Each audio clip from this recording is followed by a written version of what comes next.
Let's factor some polynomials.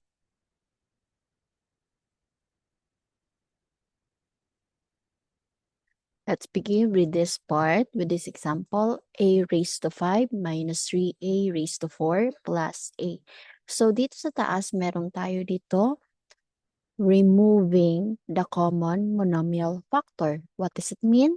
So, titingnan natin yung each term ng polynomial kung mayroon ba siyang parehong variable or meron bang parehong factor yung each coefficient. So, tingnan natin dito, i-apply natin dito sa example natin, itong pattern na ito. So, we have a raised to 5, 3a raised to 4, and a raised 3 na term. Ano pong mapapansin ninyo sa mga variable nila? Yes, they both have a as their variable. So, that means a yung magiging factor nila. And to find the degree of that factor, kukunin natin yung may pinakamababa. So, 3 yung pinakamababang degree, meaning a raised to 3 yung factor nila. How about sa coefficient? Meron bang factor, common factor yung mga coefficient? Wala na. Kasi each coefficient are in prime numbers. So, 1, tapos dito 3, tapos dito 1. So, gamitin natin itong a raised to 3 as the common factor of that of each term. So, lagay natin dito a raised to 3. So, paano ba yan masusolve? So, ganito, ngayon ang gagawin po natin, i-divide natin each term by a raised to 3. So, this will be cancelled and matitira a raised to 2. So, meaning, yung first term, a raised to 2 na lang yung natira. And then, copy lang yung sign minus. Then, divide din ito by a raised to 3. Cancel, cancel, matitira a. So, ano natira? 3 and a. So, 3 and a. 3a, copy yung sign, plus, and then divide by a raised to 3. Which will be cancelled, meaning 1 is the answer for the last term. So, 1. So, this is the factor form of that polynomial.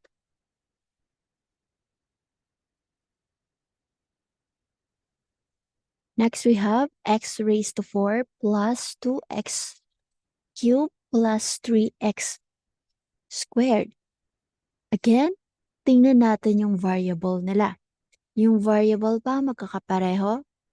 Yes, pare-parehong may x. So, x will be our common factor of each term. And ano yung pinakamababang degree? So, 2. Gamitin natin yung 2. And may pare-pareho ba yung coefficient na factor? May pare-parehong factor ba yung coefficient? Wala. Kasi they are prime numbers. So, dito may 1 yan. So, they are prime numbers. So, ito na yung common factor ng tatlong ito. So, we can factor this polynomial by just dividing each term by x squared. So, let's do that now.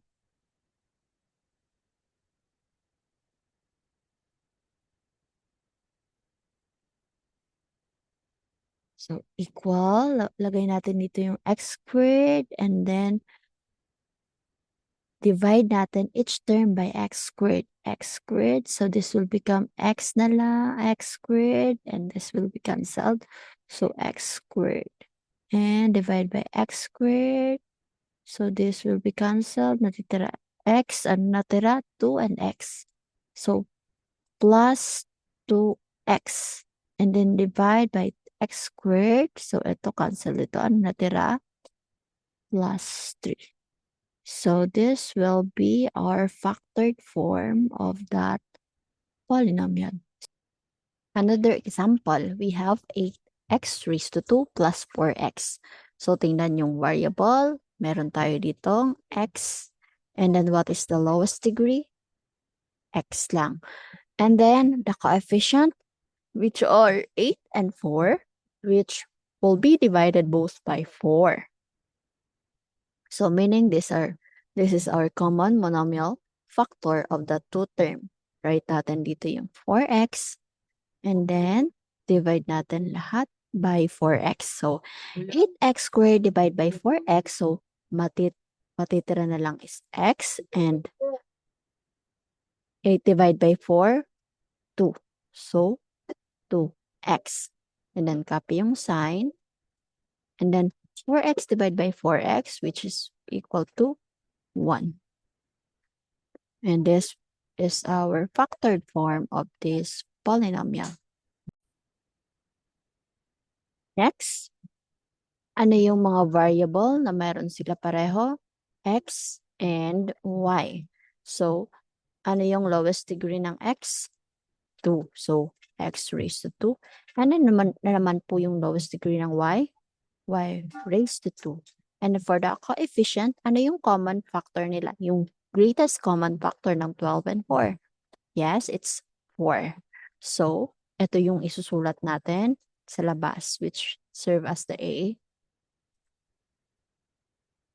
equals 4x raised to 2, y raised to 2. And then, parenthesis.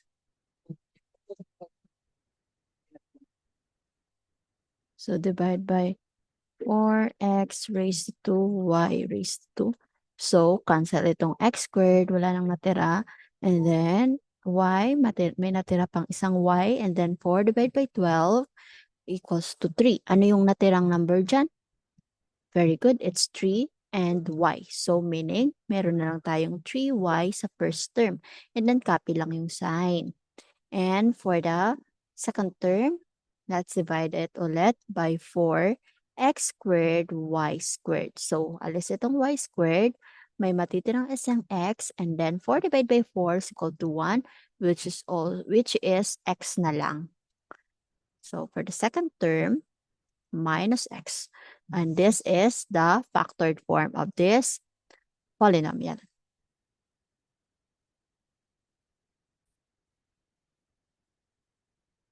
Next, we have different pattern naman. So as you can see, kapag nakakita ka ng gantong polynomial, which is naka-square yung unang term mo and yung pangalawang term mo, and the operation is minus, you can just follow this pattern to factor that polynomial. So, in this example, nag-agree ba itong example na ito dito sa pattern natin?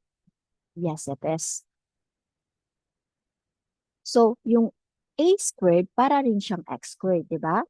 And then yung 64, kapag pinactor natin siya, so 64 is equal to x, ay 8 times 8, which is equal to 8 squared. Di ba? So, we can follow this pattern to factor a squared minus 64.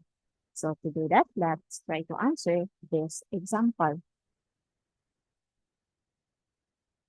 So equals, i-factor na muna natin yung 64 para madali. Copy natin yung a raised to 2 minus, and 64 is equal to 8 raised to 2. And then observe this pattern. Anong mapapansin niyo dyan? May dalawa siyang parentheses. And then, lagay na natin yung plus and minus. I-factor natin yung a.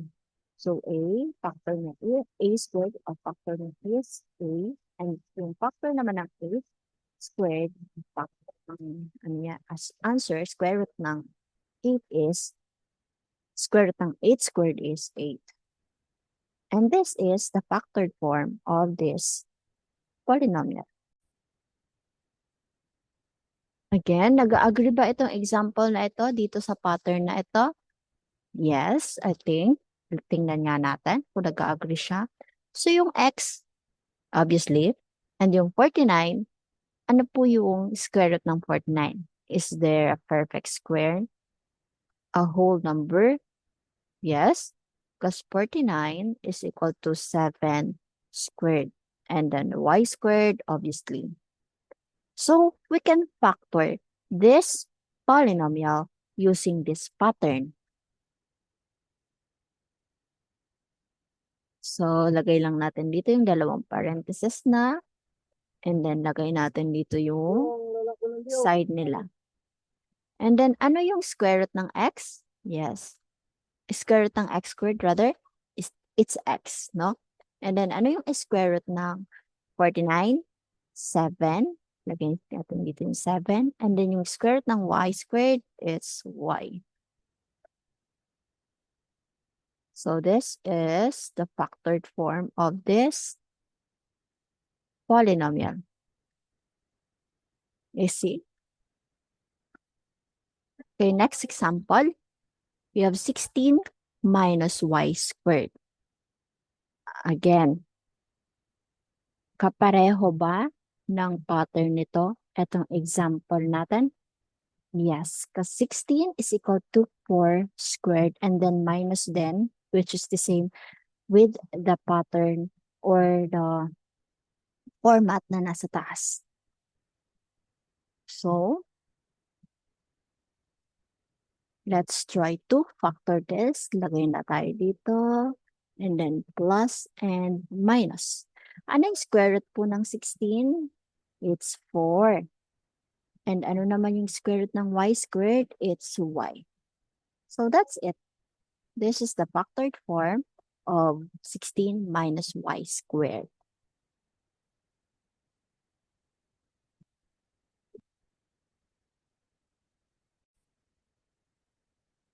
How about this example? Diba? When you find or when you are solving for the square root of a variable or number, you are just dividing the exponent by 2. So, is the exponent of this of each term divisible by 2? Yes, I think, because x raised to 4n is equal to x 2n times x 2n, diba?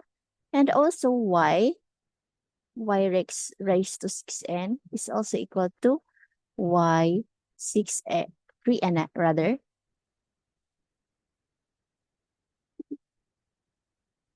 Three n times y 3n, which will agree to this format. So let's try to factor that polynomial. So, ano yung square root ng x raised to 4n? It's x raised to 2n. And then, plus, ano yung factor naman ng y raised to 6n?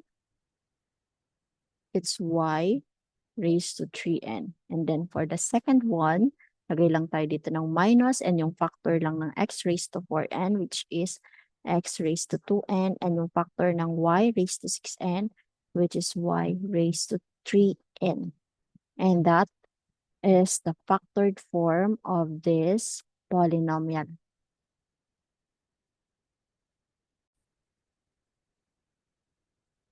Let's try this one. B raised to 2n and minus c raised to 8n. So, yung exponent ba divisible by sa 2? Yes, and then that means this is patterned by this technique. So we can follow this format. Now let's find the factored form of this or the square root of b raised to 2n. So b raised to 2n is equal to bn times bn. So which means ilalagay natin dito b raised to n and then plus and minus. b raised to n. And then, ano naman po yung square root ng c raised to 8n? So, c raised to 8n is equal to c raised to 4n times c raised to 4n. So, we can write here c raised to 4n and then c raised to 4n. And this is the factored form of this example.